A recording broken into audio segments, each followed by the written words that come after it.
Ya, kajian kitab Tauhid episode ke-37 masih di part kedua. Kita sekarang akan bahas lebih dalam lagi, tapi untuk rincian kemarin kita akan ulang teman-teman ya. Pertama, ingetin lagi bahwasanya pembahasan menghalalkan yang haram atau mengharamkan yang halal itu adalah sebuah kekafiran, murtad. Itu kalau dalam kasus yang ulama sepakati ya, seperti haramnya babi, haramnya riba, haramnya miras. Adapun kalau misalnya hal-hal yang ulama beda pendapat, maka nggak kafir ya. Ketika kita milih pendapat Ustadz A yang menghalalkan, Ustadz B mengharamkan, lalu kita milih yang halal dalam permasalahan fikih yang bukan disepakati ulama, itu kita nggak ada masalah ya. Dan itu udah kita bahas pekan lalu. Yang belum nonton silahkan tonton di YouTube kajian Abu Takeru Tauhid episode 37 part 1. Nah sekarang yang part 2 nya. Dan ingatin juga tentang masalah berhukum dengan selain hukum Allah. Tadi baru ngedengerin lagi ceramah cukup singkat 12 menit dari Syekh Syekh Sholih Al-Syekh ya? Betul ya namanya? Syekh Sholih Al-Syekh. Itu beliau keren banget ketika beliau berusaha menghimpun antara pendapat Syekh bin Baz dengan Syekh Muhammad bin Ibrahim, dan kesimpulan beliau itu cukup panjang di 12 menit dan sangat bagus. Beliau sangat jeli, sangat cerdas banget dalam menghimpun dua pendapat ulama tersebut, dan beliau mengakui ada dua pendapat dalam kasus ini sebagaimana yang diterangkan di muslim.or.id ya, tentang pemimpin sebuah negeri yang menjadikan landasan hukumnya bukan hukum Islam, apakah kafir atau enggak. Dan kita udah bahas ya pekan lalu, pendapat Syekh Muhammad bin Ibrahim adalah apa? Kafir. Jadi kalau sebuah negara pemimpinnya menerapkan hukum selain Quran dan Sunnah, maka udah otomatis itu kafir. Kafir. Adapun pendapat Syekh bin Baz ada rinciannya ya, sebagaimana yang pekan lalu kita sudah bahas, dan nggak akan bahas lagi kecuali mungkin nanti di tengah-tengah materi.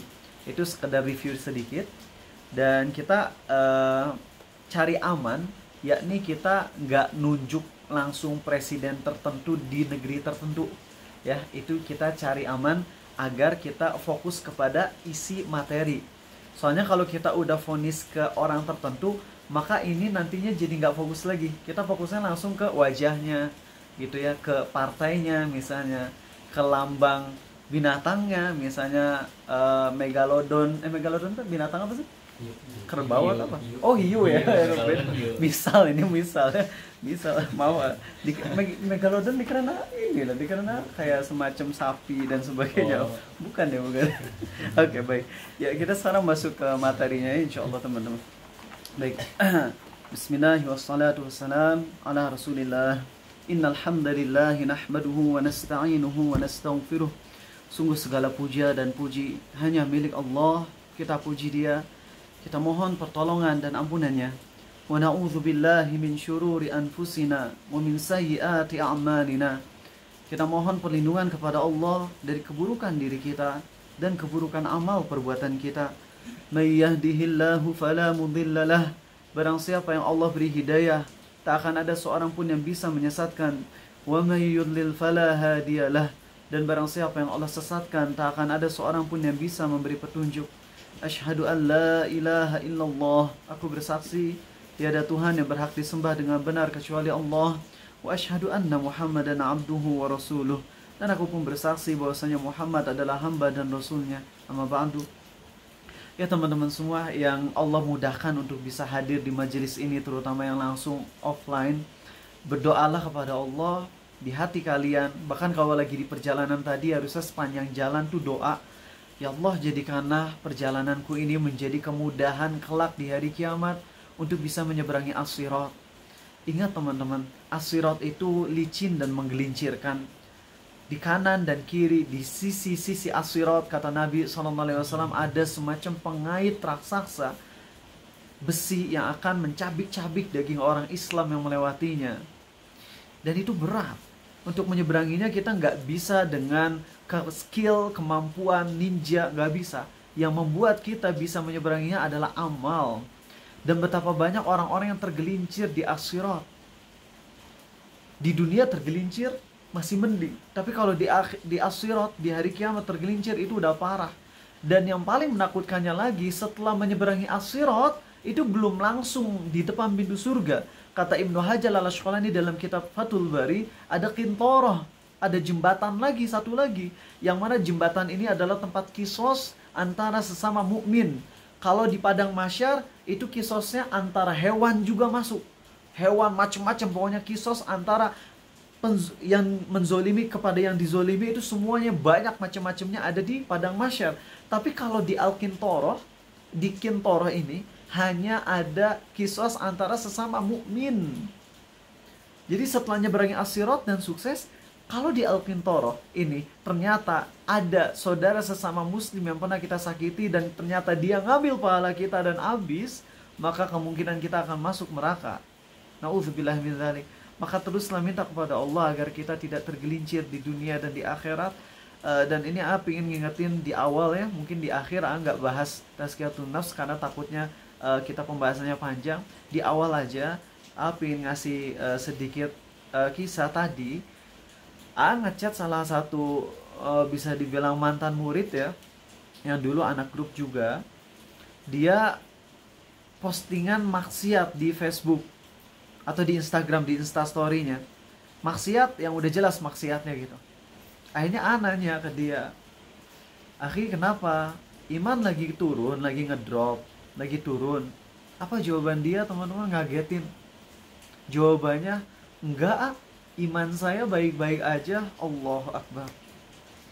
Ketika dia ngeposting maksiat terang-terangan, lalu ditanya, "Imanmu kenapa? Ada yang salah dengan imanmu?" Dia bilang, "Enggak, iman saya baik-baik aja." Ini fatal, teman-teman. Justru bahagia ketika ada orang-orang yang curhat, saya ngedrop imannya, saya berani maksiat terang-terangan, saya khilaf tapi ya nafsu saya ngedorong saya untuk ngeposting maksiat. Saya nyesel, tapi saya jujur masih berat untuk mendeletnya. Itu masih mending, karena dia di hatinya masih ngerasa bersalah. Dan dia nyadar kalau dia lagi ngedrop, imannya lagi turun, makanya dia terdorong hawa nafsu untuk maksiat terang-terangan. Tapi orang tadi setelah maksiat terang-terangan, dia bilang iman saya baik-baik aja. Apa tandanya, teman-teman? Itu tandanya hati mulai mati. Ketika kita maksiat lalu kita ngerasa aku oke-oke aja kok, aku masih sholat 5 waktu, aku masih ngaji. Dan kita ngerasa dengan ngaji, dengan sholat 5 waktu tersebut membuat kita jadi free ngelakuin maksiat, maka itu ciri-ciri hati kita udah mati, teman-teman. Hati kita udah mulai redup iman. Dan itu yang sangat menakutkan. Itu yang paling menakutkan, yaitu dicabut rasa nyesel dari hati kita saat kita maksiat. Kalau ada salah satu doa yang perlu untuk kita panjatkan terus adalah, ya Allah, anugerahkan aku kemampuan untuk selalu menyesal atas dosa-dosaku, ya Allah. Bukankah Nabi kita SAW bersabda, taubat itu an-nadam, penyesalan? Kalau menyesalnya udah nggak ada, itu hati udah mulai mati. Kalau hati udah mulai mati, ini bahaya, teman-teman. Dan itulah salah satu sifat Allah itu Al-Latif. Salah satu nama Allah Al-Latif, yang maha lembut. Kalau kita ngedengar nama Allah Al-Latif, itu indah atau menakutkan? Indah ya. Kalau nama Al-Aziz, Al-Qawi, itu menakutkan. Menakutkan dalam maksudnya adalah membuat kita jadi takut kepada Allah. Allah maha agung, Allah maha keras siksanya, Allah maha perkasa, Allah maha kuat. Itu kita jadi takut kan. Tapi kalau Al-Latif, dominannya kita nggak dengan Allah Al-Latif maha lembut, di situ kita takut atau kita ngerasa berharap jadinya. Berharap. Tapi jangan lupa salah satu sisi dari nama Allah Al-Latif adalah Allah yang maha lembut. Dan Allah juga bisa ngasih hukuman kepada hambanya dengan cara yang paling lembut, teman-teman. Cara yang paling lembut yang mana hamba nggak kerasa. Tahu-tahu udah banyak aja dosa yang mana dulu ngelihat lawan jenis aja, non mahram dengan syahwat, udah ngebuat kita bisa nangis istighfar ketika kita pulang sekolah. Kita udah bisa istighfar, nangis, ya Allah kenapa aku jelalatan mata. Tapi sekarang ngelakuin yang lebih dari itu, pacaran, dosa-dosa bohong, gibah, dan kita udah biasa. Istighfarnya nggak kayak dulu lagi. Itu udah hukuman, teman-teman. Hukuman yang sangat lembut, yang mana kita jadi nggak nyadar lagi sama maksiat. Maka teruslah mohon pada Allah, ya Allah, kalau bisa mah teman-teman sebelum tidur ya, luangin 5 menit, 10 menit sebelum tidur. Itu tuh momen yang enak banget loh sebelum tidur, untuk ngerenungi dosa-dosa, istighfar yang dalam. Kemudian setelah istighfar yang dalam, ngerenungin dosa, baca doa sebelum tidur yang diajarkan Nabi SAW. Itu kalau kalian udah ngerenungin dosa, udah istighfar, udah nyesel ke Allah, pas baca doa sebelum tidur, udah itu mah bisa nangis. Allahumma aslamtu nafsi ilaik, wa wajjahtu wajhi ilaik, wa fawwadtu amri ilaik, wa alja'tu dhahri ilaik, rabbatan wa rahbatan ilaik, la malja'a wa la manja minka illa ilaik. Amantu bi kitabika alladhi anzalta wa nabiyyika alladhi arsalta. Itu ya Allah teman-teman. Ya Allah, aku pasrahkan diriku padamu ya Allah. Aku wajjahtu wajhi ilaik, aku hadapkan wajahku kepadamu ya Allah. Aku serahkan semua urusanku ini padamu ya Allah. Aku senderkan punggungku kepadamu ya Allah, dalam kondisi takut dan berharap kepadamu ya Allah. Gak ada yang bisa lari dari siksamu, gak ada yang bisa lari dari hukumanmu kecuali kepada Engkau saja bertobat ya Allah. Itu satu-satunya tempat keselamatan dari siksamu, yaitu kembali padamu ya Allah. Aku beriman kepada kitabmu yang telah Engkau turunkan dan kepada Nabi yang Kau utus. Itu dalam banget teman-teman saat kita ngebaca doa sebelum tidur itu. Yang kalau kata Nabi SAW, kalau kita membaca itu sebelum tidur dan mati, kita mati di atas fitrah. Tapi kita mungkin pas baca itu gak sambil dihayati, akhirnya lempeng-lempeng aja. Makanya teman-teman, efek dari istighfar dan nyesel atas dosa itu adalah nanti ketika kita zikir selanjutnya tuh bisa lebih dalam, lebih ngehayatin kalau kita paham, kalau kita ngerti isinya. Makanya untuk zikir-zikir yang udah kalian hafal, coba baca terjemahannya. Lalu kalian coba bacanya pelan, dihayati. Kalau belum bisa, coba sebelum penghayatan itu banyak-banyak istighfar atas dosa-dosa kita dulu. Itu kan ya Allah indah banget teman-teman.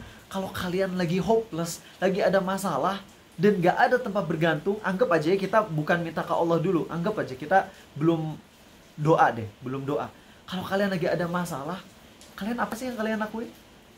Lagi bener-bener depresi, pokoknya udah stres, gemeteran, kalian ngapain sih? Nyender kan yang ke temboknya, duk, terus kalian gini lemes aja.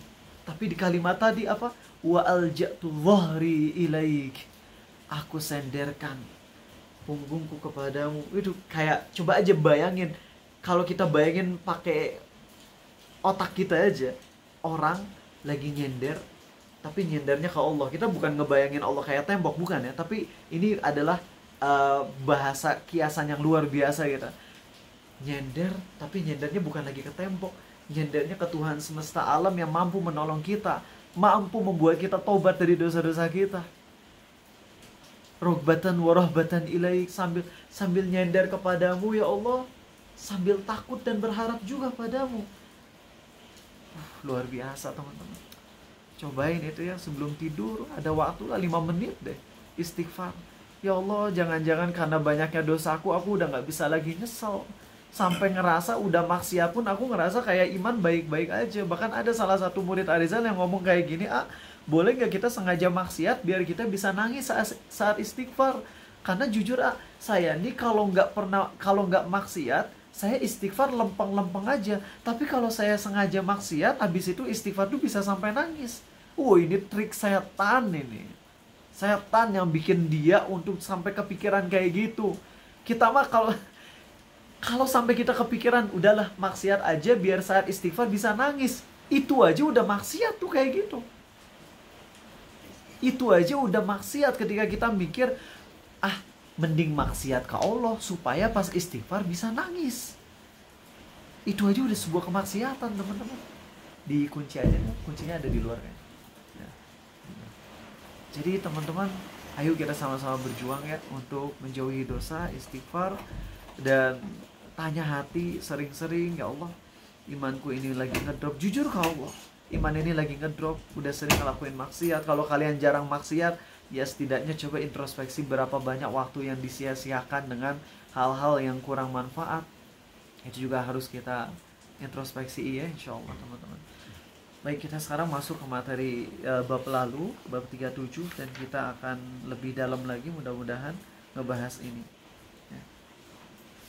Ya, jadi kalian harus tahu ya, kita semua harus tahu bahwasanya ketaatan yang mutlak artinya nggak boleh nanya-nanya lagi. Kalau udah ada perintah, kita laksanain aja. Itu hanya kepada Allah saja. Kemudian juga kepada nabinya sallallahu alaihi wasallam. Karena taat kepada Nabi sallallahu alaihi wasallam adalah bentuk ketaatan kepada Allah. Adapun kepada selain Allah, kemudian juga selain kepada nabinya sallallahu alaihi wasallam, maka gak bisa kita taat sepenuh hati. Jadi gak ada istilahnya saya patuh kepada orang tua sepenuh hati, kecuali ketika orang tua memerintahkan kita sesuatu yang tidak bertentangan dengan Allah. Kalau kita ngomong saya patuh kepadamu dalam segala hal sepenuh hati tanpa ada sedikit pun keberatan, ini gak boleh, kecuali kepada Allah saja. Kemudian kepada Rasulnya sallallahu alaihi wasallam. Adapun kepada selain Allah kemudian Rasulnya, ini gak boleh. Ya, itu harus kita pahami baik-baik. Nah, kenapa sih ada orang-orang yang akhirnya menghalalkan apa yang Allah haramkan atau mengharamkan apa yang Allah halalkan? Problemnya satu, yaitu karena dia telah mengagungkan objek atau makhluk tersebut menyetarai Allah. Kalau nggak sampai melebihi, setidaknya menyetarai Allah. Karena kalau orang di hatinya masih mengagungkan Allah lebih dari segalanya, mustahil dia menentang Allah dalam hukumnya. Contohnya, Allah udah bilang zina haram. Gak mungkin hati seorang mukmin yang masih mengagungkan Allah, dia ikut-ikutan kepada ustadz, doktor di kampus sono yang dulu bikin S3-nya apa? Halalnya zina. S3-nya disertasi ya, kalau S3 ya, tahu. Tesis kalau nggak salah. Iya, tesis atau disertasi lah, pokoknya S3-nya itu halalnya zina. Karena disamakan disertasi halalnya zina karena asal sama-sama suka itu sama aja dengan budak hamba sahaya. Gak mungkin teman-teman. Bahkan pelacur-pelacur aja yang masih muslim dan masih sholat, masih ada rasa takut kepada Allah, dia gak akan berani bilang pelacuran itu halal. Seperti yang udah sering sampaikan ke kalian, waktu SMA itu ada polisi ya, Kapolri Bandung kalau nggak salah. Ya Kapolri apa? Kapolda ya. Kapolda ya. Kapolres lah itu ya, pokoknya kepala polisi kota Bandung itu ngisi ceramah di SMA Rizal. Keren itu, masya Allah ceramahnya. Beres ceramah beliau ngasih tahu bahwasanya beliau dan juga rekan-rekan polisinya pernah menggeledah tempat pelacuran di kota. Dan ketika masuk ke ruangan pelacur itu ngelihat ada mukena. Terus ditanya, ini mukena ibu masih sholat? Ya masih, kata si pelacurnya. Itulah Pak Pol, saya ngerasa ya ini saya kotor gitu. Saya sholat tapi saya masih ngelakuin dosa ini. Lihat pelacur aja, dia nggak berani menentang hukum Allah. Ingat, menentang yang di sini maksudnya adalah Allah mengharamkan, terus dia bilang suka-suka gua. Si pelacur ini dia nggak ngomong suka-suka gua. Dia ngomongnya saya pendosa, saya ngaku salah, tapi mau gimana lagi, saya lagi nyari rizki gitu loh. Jadi di hatinya masih berat. Makanya Allah sifati orang-orang yang beriman itu ya, yaitu ketika mereka melakukan maksiat, mereka ingat sama Allah. Maksudnya mereka tahu yang mereka lakukan salah, mereka tahu Allah udah ngasih hukum halal haram, lalu aku melanggarnya. Aku tahu bahwasanya dengan melanggar ini aku bisa disiksa oleh Allah, dan itu yang membuat dia jadi ngerasa berat gitu hatinya. Adapun kalau misalnya sampai bilang zina halal, otomatis dia nggak akan pernah lagi merasakan ada keberatan untuk berzina. Kalau kalian masih merasakan berat melakukan suatu maksiat, artinya kalian masih mengharamkan dosa tersebut.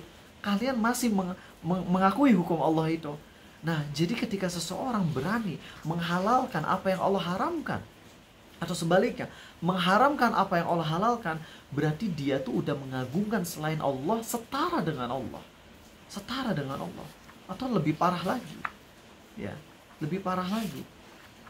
Dan kenapa sih seseorang itu bisa sampai kayak gitu, teman-teman? Kita ambil contohnya aja ya. Ini contoh-contoh yang terjadi di zaman dulu, teman-teman. Yaitu tentang orang-orang yang taklid kepada ulama, ya, orang-orang yang taklid kepada ulama. Itu serem banget teman-teman, orang-orang yang taklid kepada ulama sampai merubah hukum Allah.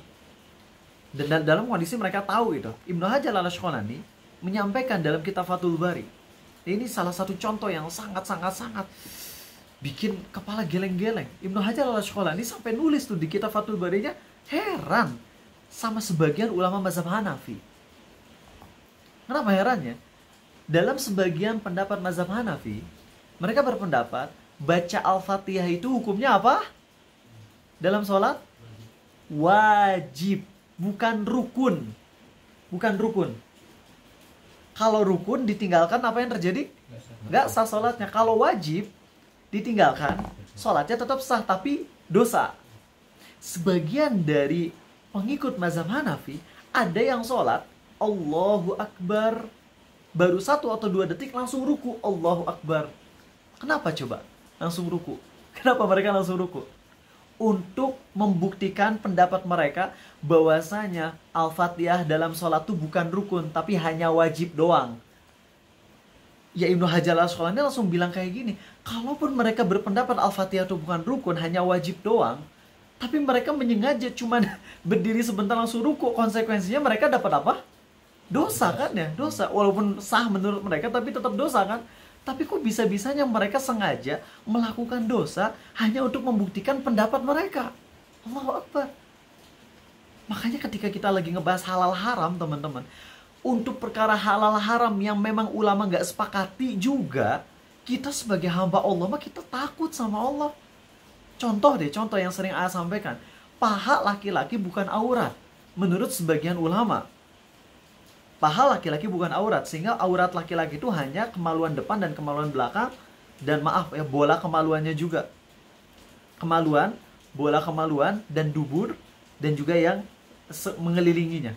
Cuma segitu auratnya, adapun paha itu bukan aurat. Oke lah, kita ikut pendapat itu. Setelah kita membaca dalil-dalilnya, diantaranya saat perang Khaybar, Nabi SAW di depan umum menyengaja membuka paha beliau di depan umum. Dan beliau nggak ngomong apa-apa. Adapun saat di tunggangan, beliau ngebuka kan nggak sengaja itu ya. Tapi kalau ini di Khaybar itu beliau membuka dengan sengaja. Pahanya, bukan betis, tapi paha. Di depan umum, dan beliau nggak ngomong apa-apa.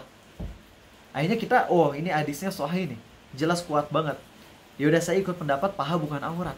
Tapi teman-teman, mengingat mayoritas ulama cenderung pendapat paha adalah aurat, ketika kita pribadi memilih pendapat paha bukan aurat, kita akan takut sama Allah. Tetap. Hamba Allah yang soleh mah takut memilih pendapat itu, walaupun oke lah itu pendapatku, tapi dia nggak berani terang-terangan gitu loh. Cukup ini buat aku sendiri aja, nggak usah disebar-sebar ke orang lain.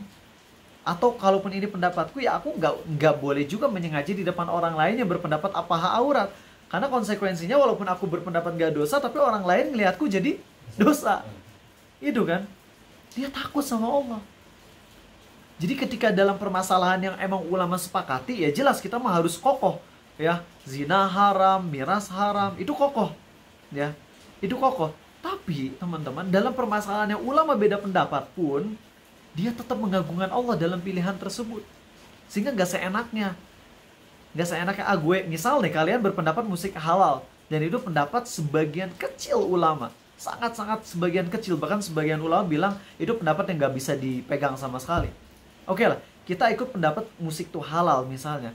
Tapi kalau kita takut sama Allah, kita nggak akan menyengaja ngedengerin musik di depan umum. Apalagi setelah kita tahu bahwasanya mayoritas ulama berpendapat alat musik itu haram semuanya kecuali rebana. Kalau kita nggak bilang seluruh ulama, mayoritas ulama berpendapat haram. Nah sekarang teman-teman percaya atau enggak, ada salah satu ustadz muda. Teman Arizal dulu pengen tinggal sama Arizal, pengen banyak belajar dengan Arizal. Dia ngikutin pendapat ulama yang berpendapat musik halal. Oke lah. Oke. Tapi lihat apa yang terjadi teman-teman.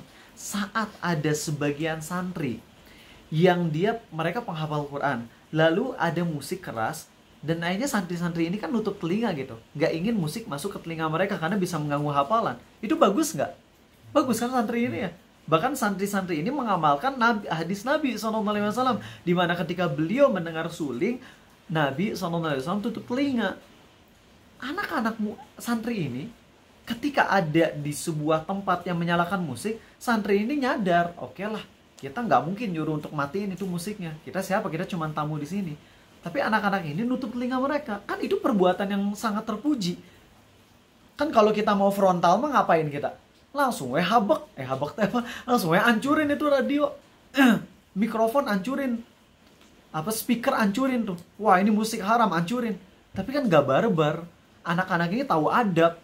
Mereka berpendapat musik haram, tutup telinga. Dan mereka fokus murojaah. Kan itu bagus banget. Apa yang dilakukan oleh ustadz muda ini? Si ustadz muda ini mencela, nyinyir santri-santri yang nutup telinga. Coba, mana ketakwaan dia kepada Allah? Mana ketakwaan dia kepada Allah? Kalian mungkin tahu ya, Khadam Siddiq atau terkenal Husain Basyaban di TikTok itu adalah TikTokers ustadz muda paling terkenal di Indonesia, Husain Basyaban. Beliau banyak beda pendapat dengan beliau, terutama dalam masalah akidah juga, ya, dimana beliau tidak mengkafirkan Abu Jan. Kalian tahu kan ya, ada seorang tokoh di Indonesia ini yang udah terkenal banget sering mencela Islam, tapi menurut Husain Basyaban, dia nggak kafir gitu. Si Abu Widow tersebut tidak kafir. Sangat gak setuju karena itu udah parah banget ya. Tapi beliau ini dalam banyak kasus beliau justru marah kepada orang-orang yang gak mau toleran. Jadi gini ya, Husain Basyaban, beliau sejauh yang tahu beliau menghalalkan musik. Maaf kalau misalnya mungkin beliau udah beda pendapat atau beliau nggak menyampaikan pendapat beliau secara terang-terangan, tapi yang tahu beliau menghalalkan musik dari postingan-postingan yang terdahulu. Tapi beliau jujur, mayoritas ulama mengharamkan musik. Kok bisa-bisanya ada orang yang nggak paham bilang yang mengharamkan musik hanya Wahabi? Kata siapa? Guru-guru saya nih dari NU, dari Asy'ari. Ya, mereka mayoritasnya bilang musik haram, kecuali rebana. Kita harus jujur, kata beliau. Kemudian siapa? Ustadz Buya Yahya. Kalian tahu Buya Yahya ya? Beliau gak ada jenggot sama sekali kan, bersih kan, dikerut total kan. Tapi beliau bilang apa di YouTube? Orang yang mencela syariat jenggot kafir, kata beliau. Cek sendiri di YouTube. Beliau tegas ngomong kayak gitu. Artinya apa? Jujur gitu loh. Kalau kita ngikut pendapat sebagian ulama dalam perbedaan pendapat ini, kita memilih yang ini. Tapi kalau kita tetap ada rasa takwa kepada Allah, rasa takut kepada Allah, kita nggak akan asal-asalan. Kayak seakan-akan bebas, apalagi mencela pendapat yang jelas-jelas dalilnya lebih kuat. Bahkan itu pendapat mayoritas ulama. Kita langsung bahas aja deh ke banyak perkara deh. Ayo kita bahas banyak perkara. Masalah, ini langsung ke contoh-contoh ya. Masalah musik tadi udah kita bahas ya. Jujur aja ke kalian, mayoritas ulama berpendapat musik haram, titik. Bahkan pendiri NU, Kiai Haji Hashim Asy'ari, jelas beliau, wah keras banget masalah musik, kecuali masalah rebana. Dan juga Imam Bukhari, Imam Muslim, Ibnu Hajar al-Asqalani, keras masalah musik.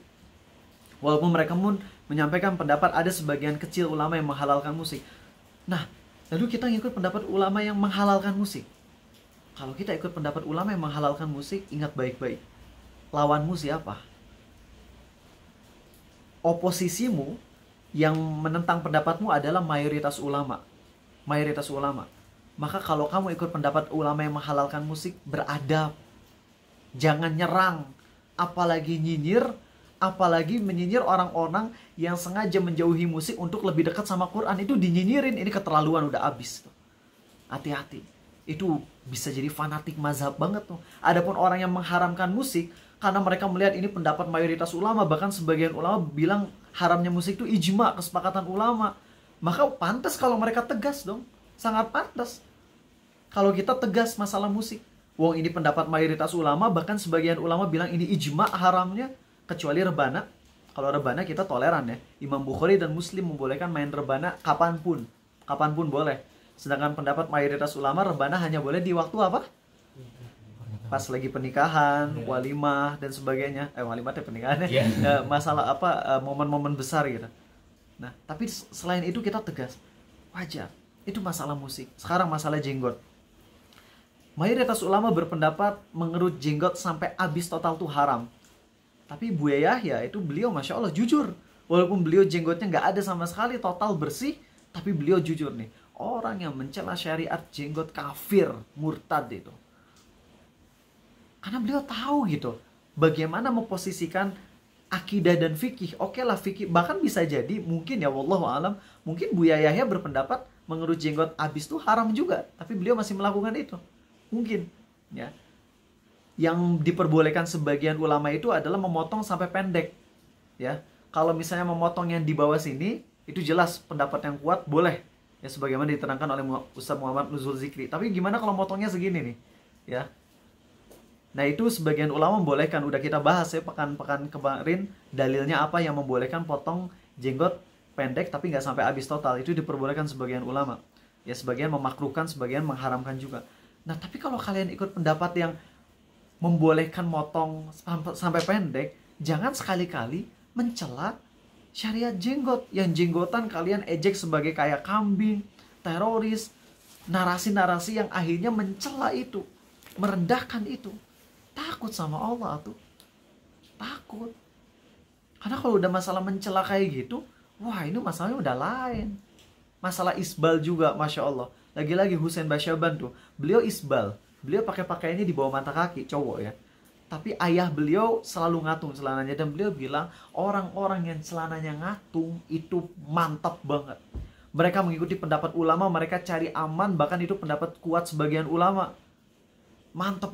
Tapi jujur aku belum bisa ngamalin itu. Aku masih ya nggak enak lah. Aku masih celananya di bawah mata kaki. Lihat bagaimana beliau memilih pendapat bolehnya celana di bawah mata kaki. Tapi ketika ngelihat orang-orang yang di atas mata kaki, beliau pro. Beliau muji. Beliau bilang itu pendapat yang aman, itu pendapat yang bagus, pendapat mengikuti ulama. Gak seperti sekarang yang udah mengikut pendapat yang isbal alias gue emang gak apa-apa celana sampai diinjak-injak sepatu juga. Lolo yang pada yang ngatung-ngatung tuh teroris, terlalu keras, sok ahli surga, sok memvonis orang lain ahli neraka, korban banjir dan sebagainya. Oh ini bahaya teman-teman. Itu muncul dari kefanatikan terhadap ulama loh. Kefanatikan terhadap ulama. Adapun kalau kita mendahulukan firman Allah, hadis Nabi SAW, lalu ketika kita melihat ada beberapa pendapat ulama, kita pun tetap mencari hal yang paling aman. Gak mungkin keluar statement kayak gitu. Lihat aja tadi Husain Basyaban, dia masih kadang-kadang masih pakai musik. Dulu mah full musik tuh, di awal-awal TikToknya full musik. Tapi beliau tetap menyadar, mengakui kalau pendapat yang mayoritas ulama haram. Saya ngerasa ini nggak baik juga. Dalam masalah jenggot pun sama, dalam masalah isbal pun sama. Walaupun beliau masih pakaiannya mungkin diinjak-injak sepatu karena saking panjangnya, tapi beliau tetap sangat mendukung orang-orang untuk ngatung celananya. Kenapa? Karena tetap menghormati Allah di atas segalanya. Dan inilah yang hilang teman-teman di zaman now. Ini yang hilang pada kita. Ini yang hilang. Kemudian kita menggembar-gemborkan toleransi, tapi sebenarnya kita nggak toleransi loh. Kita tuh ketika kita diserang, kita bilang kamu nggak toleransi, tapi kitanya sendiri nggak toleransi. Sebagai contoh yang tadi aja, permasalahan musik. Ketika ada orang-orang yang nyerang kita karena kita main musik, sedangkan mayoritas ulama berpendapat musik haram. Bukti kita toleransi adalah ketika kita diserang, kita jujur. Kita ngomong kayak gini, makasih udah menyerangku, makasih udah mengkritisi pendapatku. Pendapat haramnya musik adalah pendapat mayoritas ulama. Dan aku memilih halalnya musik, dan aku gak menyalahkan Anda yang menyerang aku. Karena Anda menyerangku, menyerang tanda kutip ya, pakai verbal gitu, bukan berarti menyerang pakai tonjok-tonjokan, bukan ya. Kalian menyerangku karena kalian mengikuti pendapat mayoritas ulama, dan aku mau jujur dengan hal itu. Ini pendapatku pribadi, aku nggak ngajak kalian untuk ikut pendapatku, tapi aku hormati kalian. Aku pun paham betapa kalian benci dengan perbuatanku karena kalian mengikuti pendapat mayoritas ulama tersebut. Gitu harus, gitu. Dan kita sebagai yang mengharamkan musik, kita pun harus melihat kondisi juga, ya. Ketika kita mau mendakwahi, lihat situasi kondisi. Masyarakat Indonesia yang sholat 5 waktu nggak sampai 30%. Pernah didata. Bismillah. Kalian nyuruh orang untuk ninggalin musik, tapi mereka masih kagak sholat, ya percuma gitu. Percuma. zina, mabok, LGBT, judi, itu dosanya besar. Tapi ninggalin sholat dosanya lebih besar lagi. Musik itu dosanya jauh di bawah.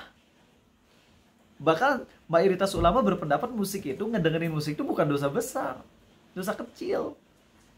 Yang berpendapat ngedengerin musik dosa besar itu diantaranya Ibnu Hajar Al-Haythami, ya.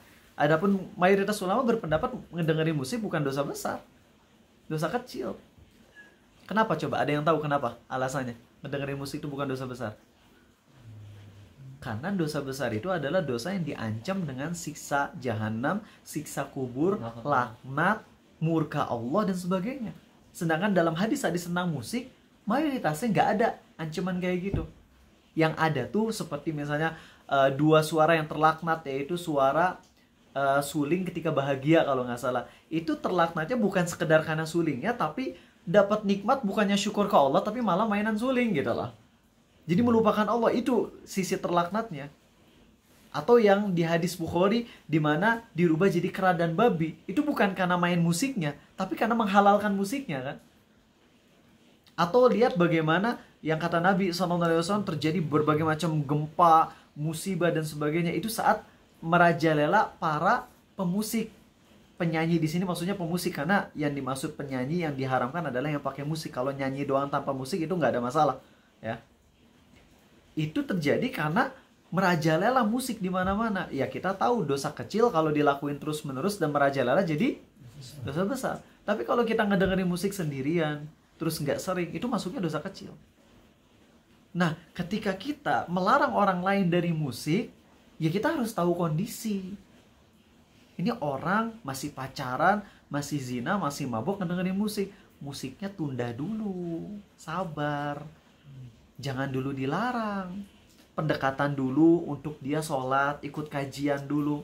Gitu. Jadi kita ngelihat dari dua sisi ya. Dari sisi yang menghalalkan musik, kalau kalian ikut cenderung ke pendapat halalnya musik, kalian harus jujur juga. Bahwasanya yang mengharamkan musik itu mayoritas ulama, bahkan sebagian ulama bilang itu sepakat haramnya musik.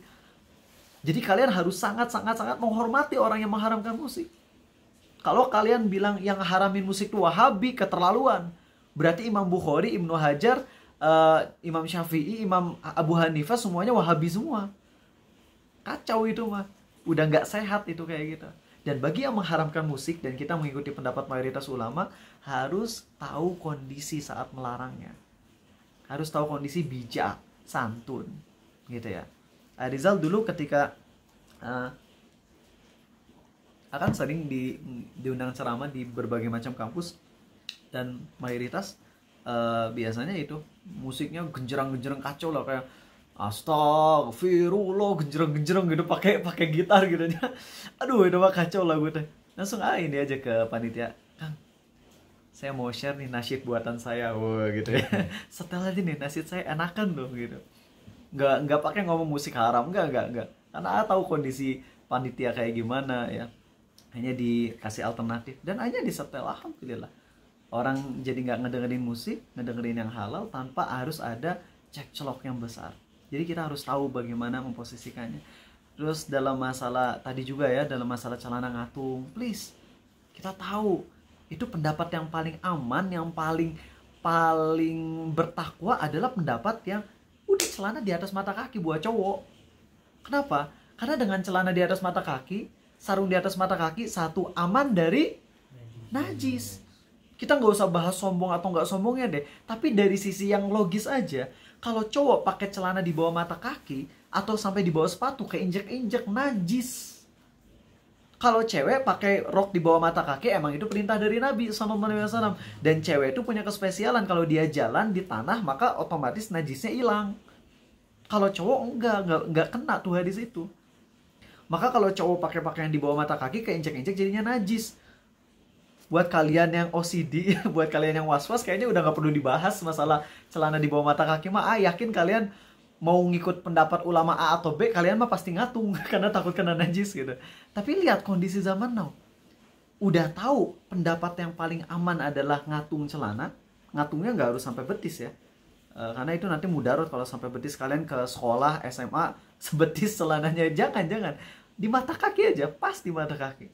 Terus pakai celananya yang gombrang.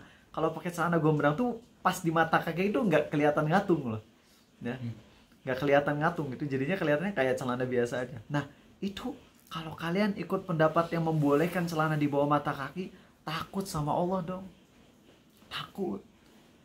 Udah yang di atas mata kaki itu Nabi kita sendiri yang bersabda sallallahu alaihi wasallam, pakaian laki-laki muslim itu adalah semata kaki, setengah betis. Setengah betis itu kalian ini betis puntennya agak di ke atasin ya, ini dikuatin segini nih, yang kuat ini itu tengah betis, pas di tengah betis. Kalau malu, kalau berat turunin lagi sampai semata kaki. Itu kan perintah langsung, ada hadisnya dari Nabi SAW. Kok ada orang yang ngakunya muslim, ngakunya cinta Nabi SAW, lalu dia ikut pendapat ulama yang membolehkan celana di bawah mata kaki? Oke, itu ada pendapat ulama yang membolehkan celana di bawah mata kaki atau memakruhkan, nggak sampai haram. Tapi bisa-bisanya dia mencela orang yang ngatung gitu.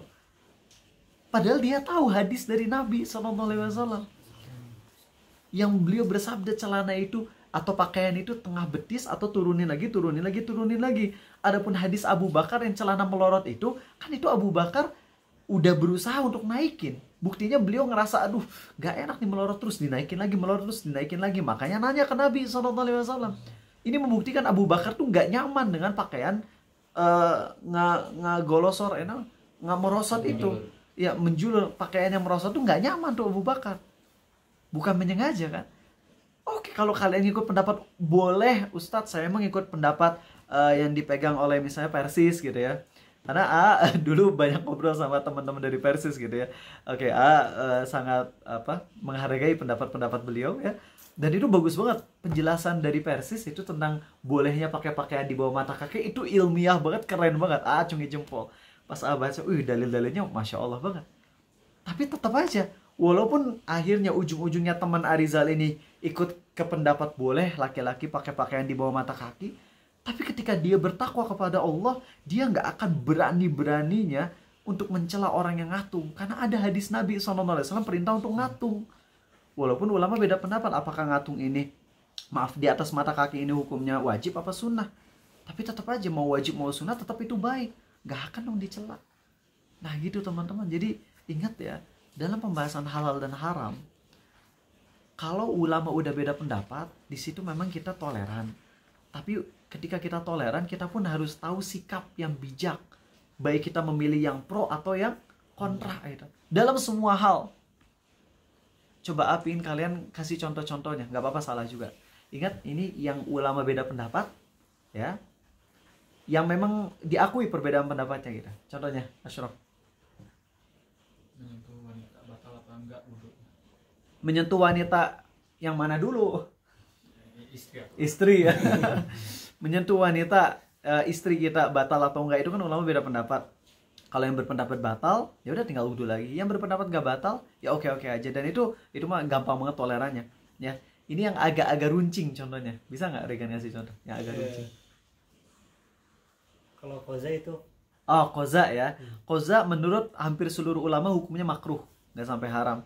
Sebagian ulama berpendapat haram. Sebagian kecil banget. Sebagian kecil ulama hukumnya haram, koza. Mayoritas ulama, bahkan Imam Nawawi kalau nggak salah bilang koza tuh sepakat ulama makruh. Oke, jadi antara makruh sama haram ya. Nah, ketika kita ngelihat ada orang yang koza, dan kita misalnya ngikut pendapat minoritas ulama, yaitu bilang koza haram. Saat ngelihat ada yang koza, berhubung kita ngikut yang haram, tapi kita tahu mayoritas ulama berpendapat apa? Makruh. Maka cara untuk menegurnya nggak dengan cara yang nggak beradab. Dasar kamu menyelisih Nabi SAW. Nah, ada sih orang kafir itu koza. Nggak kayak gitu. Sampaikan, bro, koza ini kurang bagus. Dari sisi ini juga kurang rapi kata saya sih. Dan ternyata Nabi juga SAW melarang untuk koza. Mayoritas ulama berpendapat makruh. Saya sih lebih cari aman, saya milihnya yang haram gitu. Jadi kalau bisa jangan koza ya. Kamu tetap ganteng kok tanpa koza, misalnya kayak gitu. Gitu caranya. Coba Elwin kasih contoh lagi.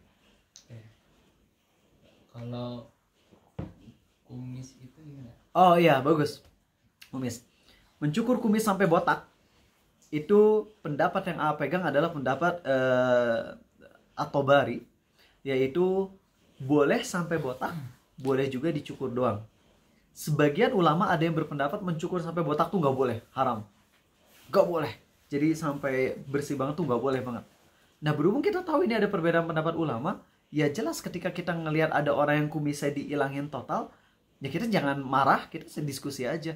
Bro, sebagian ulama bilang itu nggak boleh. Oh iya gitu. Tapi dia ngasih dalil. Tapi saya ikut pendapat Ibnu Umar kok. Ibnu Umar dalam hadis Sahih Muslim atau Bukhari membersihkan kumisnya tuh sampai kelihatan putih kulitnya. Dan ketika kelihatan putih kulitnya tuh berarti bersih banget kan. Dan orang Arab tebel-tebel ininya rambutnya. Kalau kalian cuma digunting kira-kira kelihatan putih atau hitam? Hitam, masih ada hitamnya. Nah disitulah ulama beda pendapat tentang Ibnu Umar yang mencukur sampai kelihatan putihnya tuh maksudnya tipis banget atau sampai habis banget. Di situ perbedaan pendapat ulamanya. Dan Imam At-Tabari berpendapat boleh dihabisin total, boleh juga digunting juga. Nah kita diskusi biasa aja. Tapi kalau dalam perkara yang ulama sepakati, ya itu mah kita udah tegas. Zina, LGBT, ya mabok, itu tuh pacaran, itu kan udah jelas sepakat ulama lah. Pacaran kan mesra. Adapun megang lawan jenis tanpa syahwat, itu ada pendapat sedikit banget ulama yang membolehkan. Adapun kalau pacaran mah tanpa syahwat atau dengan syahwat, atau yang namanya juga udah pacaran, itu mah udah pasti dengan syahwat lah. Syahwat tuh bukan berarti harus nyala pulpennya. Syahwat tuh kalian ngira kalau syahwat tuh berarti pulpen harus nyala. Ada cewek nih, Ustadz, saya nih ngelihat artis-artis Korea ganteng banget Ustadz, tapi saya ngelihatnya nggak pakai syahwat kok. Ya Allah, ketika kagum ingin ngeliatin itu tuh udah syahwat. Tapi kebanyakan orang mengira yang namanya syahwat tuh harus keluar air madhi gitu. Harus keluarin cairan dari kemaluannya. Enggak gitu. Syahwat tuh rasa gitu ya, rasa nyaman, tentram, rasa pokoknya ada rindu untuk pingin megang dia, itu tuh syahwat. Walaupun pulpen nggak nyala. Tagih syahwat. Nah, kalau pacaran kan udah jelas itu haram. Ya itu kita tegas. Tapi lagi-lagi ketika yang ulama udah sepakati haramnya, kita lihat dulu nih, dia maksiatnya banyak nih. Apa dulu yang harus dilarang nih? Mabok, zina, pacaran, ninggalin sholat. Wah jelas, ninggalin sholat dulu yang harus kita larang. Alias kita harus suruh dia untuk sholat dulu. Masalah pacaran nanti boleh kita dakwahi tapi pelan-pelan, dikit-dikit aja. Di jeda-jedanya. Bukan berarti nggak boleh total ya. Jadi kalian jangan sampai salah paham ngira, kalau ada teman yang mabok dan ninggalin sholat, berarti kita nggak boleh ngelarang maboknya ya ayah. Kita cuma boleh melarang dari dosa ninggalin sholat doang, nggak gitu. Ninggalin sholat itu harus kita larang. Yang paling dominan, sering-sering suruh sholat. Tentang mabuk juga kita larang, tapi sesekali aja. Lihat para nabi dan rasul. Syuaib, apa dosa kaum Syuaib? Curang dalam timbangan. Selain itu mereka apa? Mengganggu orang. Kafir. Wala tabghasun nas asya'ahum wala tufsidu fil ardi ba'da islahiha wala ta'thaw fil ardi mufsidin. Mereka ganggu orang, mereka nyiksa orang, mereka curang dalam timbangan, mereka pun kafir. Nabi Syuaib nggak ngomong, udah saya nggak mau ngelarang dalam masalah curang timbangan, saya mau ngelarang dari syirik aja, nggak gitu kan? Beliau melarang dari keduanya. Syirik dilarang, curang dalam timbangan juga dilarang, tapi porsinya mana yang lebih utama, mana yang lebih dominan gitu. Teman kita zina, mabok, ninggalin sholat. Ninggalin sholatnya yang harus kita dakwahi terus menerus. Sesekali kita larang zina, ingetin juga larang mabok. Itu jadi jangan sampai kita nggak boleh total, bukan gitu ya. Jangan salah paham terhadap apa yang saya sampaikan ini. Nah itu teman-teman lihat, gara-gara fanatik sama ustadz, sama ulama, sampai akhirnya kita kesampingkan pengagungan kepada Allah dan Rasulnya. Ini bahaya teman-teman, bahaya. Oke lah. Masalah musik kita anggap ulama beda pendapat, itu yang kita bahas ya. Ulama nggak ijma haramnya musik. Kalau kita ikut pendapat Ibnu Hajar, dan beliau ulama besar, dan beliau akui dari ulama salaf pun ada yang menghalalkan musik, tapi sangat minoritas, dan itu pendapat yang keliru. Jadi orang yang menghalalkan musik nggak kafir. Orang yang menghalalkan musik, mereka mengikuti pendapat sebagian ulama salaf, tapi pendapatnya pendapat yang keliru, yang syadz. Tapi kalau sampai kita nih ikut pendapat halalnya musik, Tapi sampai mencela orang-orang yang mengharamkan musik, bahkan mencela para ulamanya. Bahkan ada hadis-hadis yang sahih, kita pun nyinyirin hadis sahihnya, kita bisa jadi kafir. Kafirnya bukan karena menghalalkan musiknya, tapi karena merendahkan syariatnya gitu loh. Paham ya di sini? Makanya sekali lagi, agungkan Allah dan Rasulnya dalam segala sesuatu, termasuk dalam pembahasan fikih. Makanya Ustadz Nuzul, Ustadz Syafiq Reza Basalama tuh ketika ngebahas tentang masalah fikih, itu yang beliau berdua sarankan apa sih di awal? Doa ke Allah, minta hidayah, minta agar hati dikasih ketakwaan. Itu. Nah kita kebiasaannya tuh udah bahas fikih, terus kita nggak minta ke Allah gitu loh, nggak belajar adab. Akhirnya ya udah, serang-serangannya tuh udah nggak sehat temen-temen, udah nggak sehat. Terutama dari mereka-mereka yang ikut pendapat minoritas ulama. Udah gak sehat, lihat aja kita. Makanya sangat benci banget kepada teman Arizal tadi, Ustadz muda yang dulu pengen belajar sama Arizal. Jujur ya gak terlalu benci karena dia mainin musiknya sih. Oke lah, dia mainin musik karena dia ikut pendapat minoritas ulama. Tapi benci banget ketika dia mencela orang-orang yang mengharamkan musik, nyinyir bahkan. Dan ada lagi yang cela, satu lagi, dia dakwahnya pakai soundtrack atau pakai kalau anime itu biasanya di opening song anime yang di dalamnya liriknya ada kemusyrikannya. Udah itu mah tuh nggak ada toleran.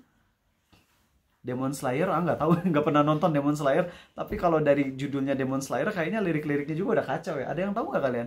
Nggak apa-apa buat kalian yang tahu karena dulu terlanjur atau mungkin sengaja ngedengerin karena suka dan ternyata tahu ada keburukannya, lagu Ultraman atau apa nggak tahu ya.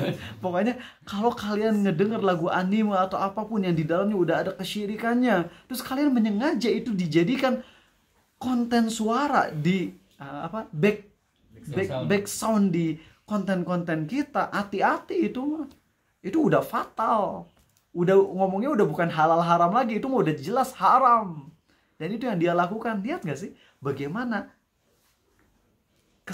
penyesatan setan terhadap dia yang awalnya milih halalnya musik. Masih bisa kita toleran? Oke, masih bisa. Kita akui itu ada pendapat sebagian ulama salaf yang membolehkan musik. Ya piano kayak gitu-gitulah, gitar dan sebagainya. Oke, kita masih toleran. Tapi lihat, dari situ nggak berhenti loh. Dia lanjut kepada nyinyir orang yang mengharamkan musik. Padahal yang mengharamkan musik adalah mayoritas ulama. Terus merendahkan. Bahkan hadis tentang nutup telinga itu dinyinyirin. Dan gak sampai situ, lagi turun lagi backsound musik yang di dalamnya ada lirik kekafirannya pun disetel dalam postingan dakwahnya. Udah itu mah kekufuran, itu mah itu kekufuran teman-teman. Saram. Oke, itu yang saram. Mudah-mudahan kalian bisa paham ya materinya. Udah bahas kalau detailnya yang pekan lalu. Ini lebih ke ngedalamin lagi, menekankan lagi biar kalian hati-hati, takut pada Allah, hormat kepada Allah, itu yang paling utama. Dan ketika ada ulama beda pendapat, hati-hati, tetaplah pilih pendapat yang paling menyelamatkan kita di akhirat. Dan jangan nyinyir, apalagi kalau yang kita nyinyiri adalah pendapat mayoritas ulama. Apalagi sampai kayak tadi tuh, udah kayaknya contoh dari Arizal itu udah paling itu banget sih, yang tentang masalah musik ini udah paling parah banget. Yang semoga itu bisa dipahami oleh kalian. Jadi sekali lagi nih, buat kalian yang sekarang mungkin baru ikutan kajian Arizal, kalian ikut pendapat halalnya musik seperti yang dipegang oleh Ustadz Abdul Somad, Ustadz Hanan Ataki, ya wis. Tapi ya tetap menyampaikan pendapat mayoritas ulama, bahkan sebagian ulama bersepakat itu haram, itu pendapat mayoritas. Oke? Jadi kalian harus jujur. Jadi kalau kalian ikut halalnya musik, jujur tetap. Sampaikan ke teman-teman kalian, saya ikut halalnya musik. Dan yang mengharamkan musik itu bukan Wahabi. Yang mengharamkan musik itu adalah mayoritas ulama mazhab. Dan itu pendapat yang paling aman, paling selamat. Dan aku pun walaupun aku menghalalkan musik, aku harus pilih-pilih musiknya. Kalau aku menghalalkan musik tapi aku setel lagu Westlife misalnya, yang dalamnya cinta-cinta kepada lawan jenis, atau lagu-lagu anime yang di dalamnya ada kesyirikannya, minta kepada bintang, kepada benda langit, maka ini jelas haram, ini kemusyrikan. Jujur harus kayak gitu. Berani gak masalahnya? Berani gak yang menghalalkan musik untuk ngaku kayak gitu? Yang lihat yang tokoh terkenal baru Husain Basyaban doang tuh, yang beliau frontal gitu, frontal ngomong, gue nggak ngerti kok sekarang banyak banget yang ngomong Wahabi, Wahabi, Wahabi haramkan musik, apa-apaan. NU juga haramkan musik. Guru-guru kami yang NU juga haramkan musik tuh. Beliau jujur, keren kalau kayak gitu. Ya, wallahu alam. Alhamdulillah. Silakan teman-teman yang mau nanya pertanyaan. Maaf kalau hari ini rada-rada keras ya hari ini. Soalnya greget gitu dengan kejadian kemarin tuh, sangat-sangat greget gitu. Oke. Bismillah. Jadi semisal kita menunda atau menahan, menasehati teman yang masih mendengarkan musik dan hal-hal lain yang mayoritas ulama mengharamkan karena kita merasa kalau kita belum terlalu dekat. Dan bagaimana hukumnya nggak suka tapi dalam hati aja saat bersinggung pendapat namun tidak diucapkan, hanya diendap dalam hati. Emang kayak gitu kok, kita nggak harus kita sampaikan terang-terangan ya. Jadi ketika kita benci itu jangan disampaikan terang-terangan, dan kita harus ngelihat dengan yang lebih global juga. Artinya gini, teman kita mengikuti pendapat yang keliru tapi dia masih mukmin, masih ikut pengajian, masih sholat, maka kecintaan kita kepada dia harus lebih besar daripada kebencian tersebut ya, gitu. Oke. Dan gak harus kita terus menerus debat dalam satu hal gitu lah. Ketika udah dinasehati tapi nggak itu, ya udah. Makanya ingat nasihat yang bagus banget dari Ustadz Yazid ya.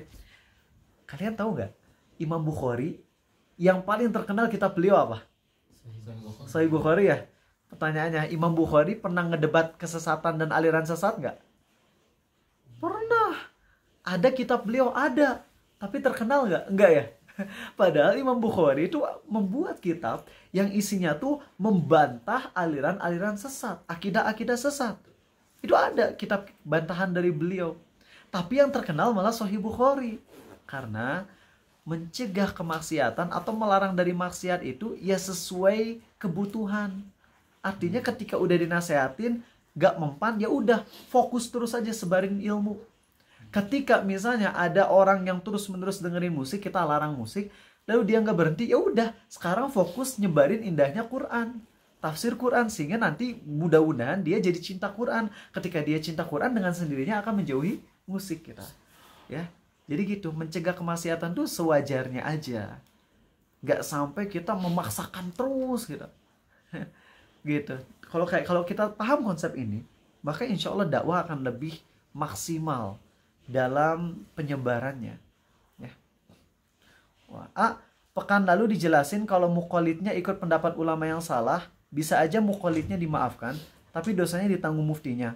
Bagaimana kalau ulamanya adalah mujtahid yang gak niat menyelisih hukum, tapi memang ilmunya sejauh itu, lalu diikuti muqallidnya, apa bisa ulamanya diberi uzur juga? Oke, bagus. Ini sebenarnya udah kita bahas ya pekan lalu, tapi cuma sekilas, atau lupa ya. Jadi gini teman-teman, dari pekan lalu kita ngebahas tentang orang yang ngikutin ulama kan ya, ulama yang keliru, maka rinciannya ada yang dosa, ada yang bisa kafir, dan sebagainya.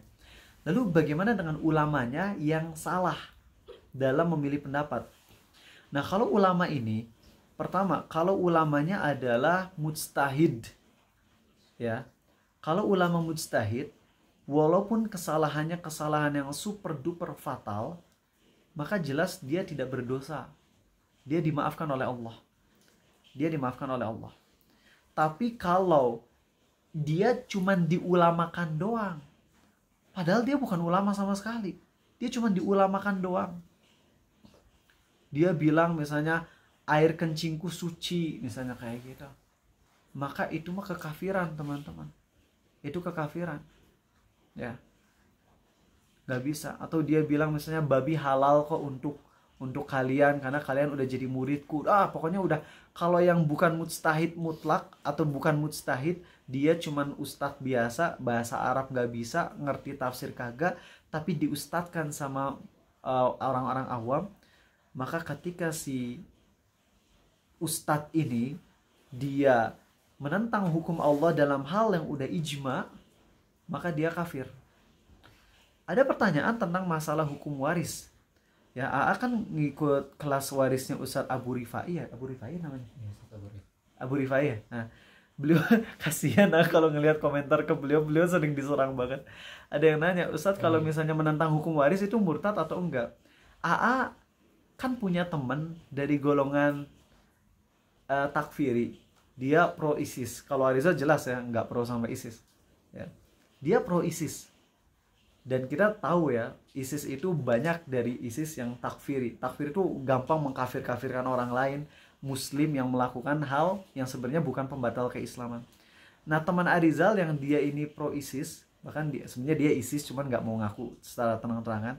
Nanya ke dia, pendapatmu tentang orang yang mengingkari hukum waris kafir nggak? Ini dari dia loh. Dia bilang enggak kafir, karena hukum waris itu adalah hal yang samar-samar di kalangan masyarakat. Orang-orang mungkin banyak yang tahu tentang adanya perintah pembagian waris di Quran, tapi mereka nggak ngerti tentang apa rinciannya, tentang hukumnya apakah wajib atau tidaknya. Maka untuk orang-orang yang menentang hukum waris tidak bisa dikafirkan, gitu. Nggak bisa dikafirkan. Maka keliru kalau ada orang yang bilang ini orang-orang ini tuh mudah banget mengkafirkan, bahkan orang yang menentang hukum waris pun dikafirkan. Enggak kayak gitu. Kita Ariza kan cenderung ke pendapat yang keras ya dalam masalah pengkafiran tuh. Orang ninggalin sholat kafir, orang yang melakukan kesyirikan akbar langsung dikafirkan. Ikut pendapat itu. Tapi dalam beberapa perkara yang kayak waris dan sebagainya, itu kita nggak bisa kafirkan. Ada perkara-perkara yang sifatnya samar, dan salah satu parameter samar adalah mayoritas penduduk gak paham gitu. Kalau zina di Indonesia, mayoritas orang tahu haramnya zina atau nggak tahu? Tahu. Maka kalau ada orang yang menghalalkan zina, kafir.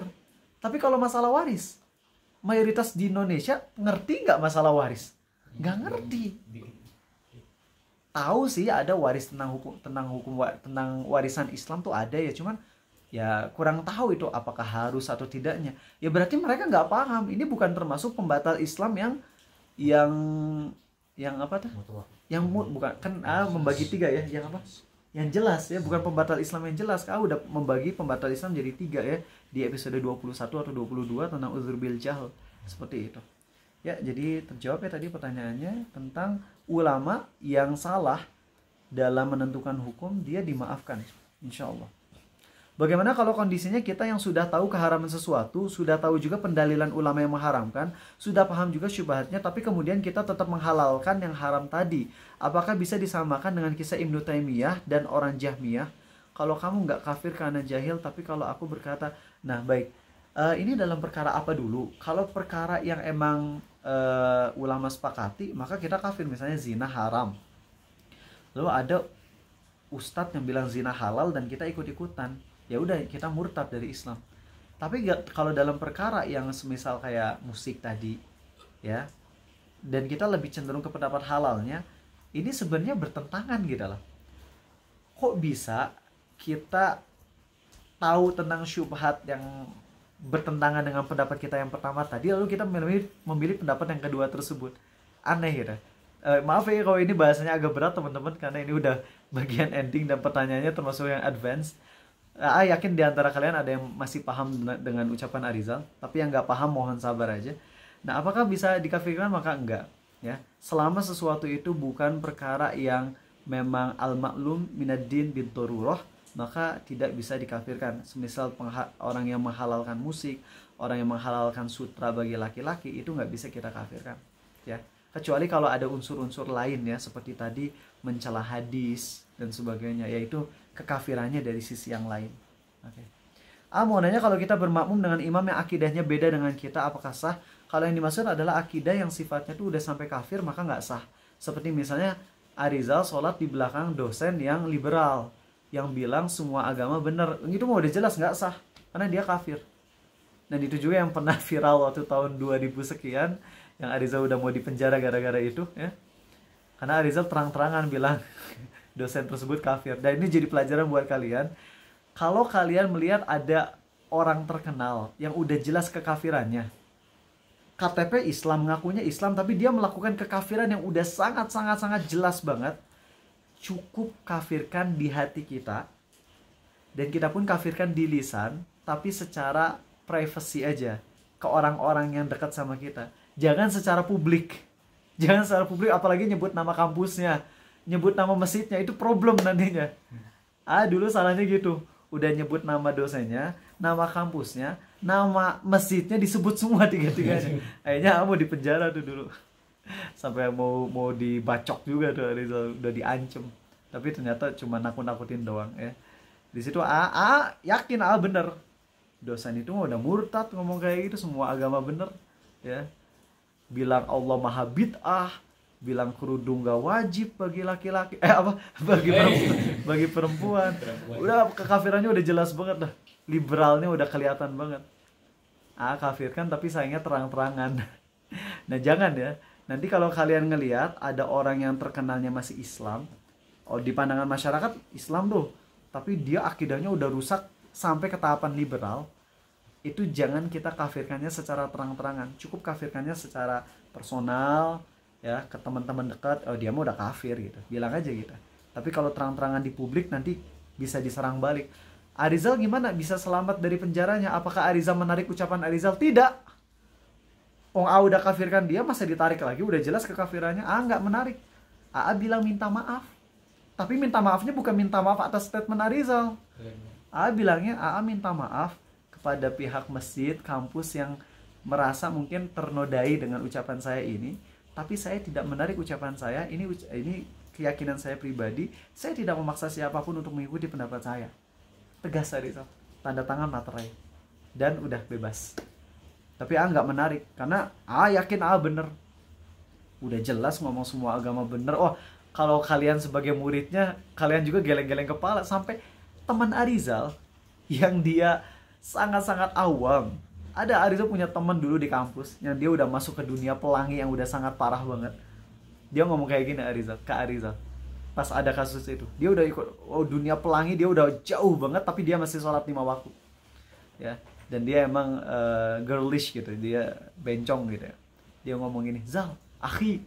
Ngomongnya akhi lah teman Arizal gitu. Saya Zal udah yakin dari dulu dia mah kafir gitu. Wes keren banget gitu. Dia bilang dosen itu udah jelas kafirnya Zal. Ya saya mah dukung kamu Zal. Sabar ya Zal. Kayak gitu. Masya Allah, keren itu dia. Jadi seperti itu ya, kalau ada yang kafirnya jelas itu jangan langsung terang-terangan. Kita kafirkannya secara personal aja. Oke, satu pertanyaan terakhir oke. Punten mau nanya, kalau mendengar musik dengan lirik-lirik kekafiran tapi kita nggak setuju sama liriknya, hanya suka nadanya, apakah berhukum? Oke. Kalau kita sampai ikut mengucapkan liriknya dan kita paham, kan dulu suka nyanyi lagu Digimon, Hunter x Hunter yang itu yang bahasa Jepang barijeng nggak ngerti dah artinya apa. Ya kalau nggak ngerti mah nggak kafir, tapi kalau kita udah ngerti maknanya dan kita masih menyanyikannya dalam rangka benar-benar untuk nyanyi, bukan dalam rangka untuk mencontohkan ini bahaya kekafiran gitu ya, maka kita kafir kalau kayak gitu, karena kita telah melakukan kekafiran lisan. Jangankan menyengaja nyanyi itu teman-teman, kalian baca Quran bisa kafir. Masih ingat nggak? Kapan baca Quran bisa kafir? Ditambahin. Enggak, kita baca Quran nggak ada yang ditambahin atau dikurangin sama sekali ayatnya, tapi kita bisa murtad dari Islam. Ini nyontohin untuk nggak dicontoh ya. Kalau sengaja baca ini murtad, tapi ini nyontohin biar nggak dicontoh, oke? Paham ya? Jadi nggak kafir. Laqad sami'allahu qawlan ladzina qalu innallaha faqir. Innallaha faqirun wa nahnu aghniya. Murtad kita baca ayat itu. Kok murtad? Apa artinya? Laqad sami'allahu qawlan ladzina qalu, Allah telah mendengar orang-orang, yaitu Yahudi, yang mengatakan Allah itu miskin. Di situ berhenti. Setelah berhenti, ngulang laginya dari kalimat Allah tuh miskin dan kami kaya. Kafir itu. Jadi gimana cara berhentinya? Harus gini berhentinya. Laqad sami'allahu qawlan ladzina qalu innallaha faqir. Kayaknya nggak ada yang pas ya. Harus dari awal lagi. Harus dari awal lagi. Kalau dari alladzina qalu innallaha faqir, ya mungkin masih bener tapi kurang pas dari redaksi ayatnya. Jadi caranya harus tarik napas yang dalam. Laqad sami'a Allahu qaulal ladzina qalu innallaha faqiru wa nahnu aghnia. Makanya ketika atau ini nih, wa qalu ittakhadallahu walada subhana bal ibadum mukramun. Ada yang bacanya gini, wa qalu ittakhadallahu walada, ittakhadallahu walada. Kafir itu. Apa ayatnya? Di surah Al-Anbiya, mereka berkata Allah mengambil anak. Nah, ketika kita berhenti di situ, itu udah pas, yaitu mereka berkata Allah mengambil anak. Allah memiliki anak. Subhanah, maha suci Allah, bal ibadum mukramun. Malaikat itu bukan anak Allah, tapi mereka adalah hamba-hamba Allah yang mulia. Nah, kita bacanya gini, mereka berkata Allah punya anak, tarik nafas, Allah punya anak, maha suci Allah. Wah, itu kafir kalau kayak gitu. Nah, jadi baca Quran aja bisa kafir kalau kita sengaja salah di itunya. Sepakat ulama loh. Sepakat ulama dalam hal ini. Apalagi nyanyi lirik-lirik yang ada kekafirannya. Skip. Bukan skip aja, jangan didengerin.